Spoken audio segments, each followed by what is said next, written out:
membincangkan topik yang sangat relevan di dalam Malaysia, iaitu hubungan manusia dan teknologi.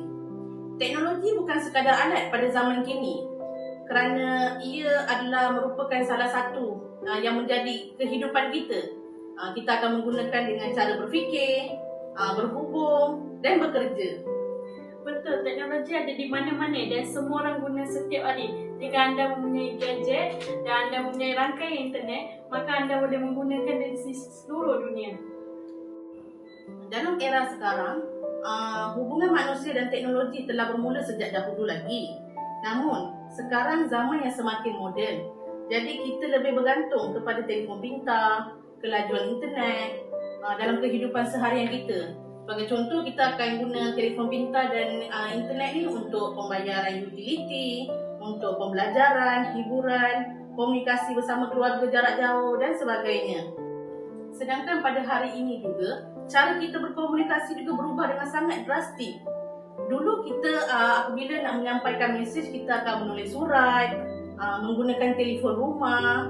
Namun sekarang berbeza. Mesej boleh dihantar dalam berbagai cara. Dan dengan pantas dalam masa 1 saat kita boleh menghantar mesej melalui aplikasi contohnya WhatsApp. Selain itu kita dapat media sosial seperti Instagram, TikTok, menjadikan komunikasi kita lebih visual. Kita boleh berbual dengan ramai orang yang kita tidak kenali untuk mempelajari sesuatu.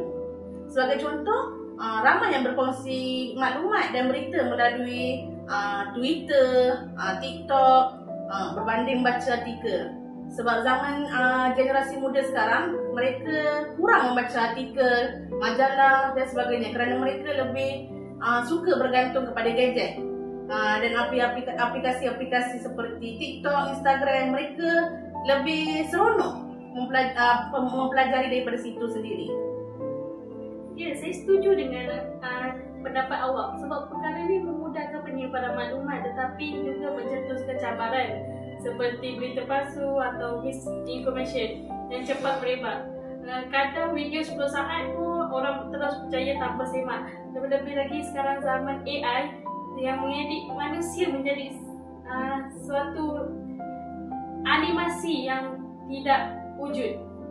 Jadi sebagai pengguna kita perlu bijak untuk memeriksa sama ada berita yang disampaikan itu adalah berita sahih atau berita palsu.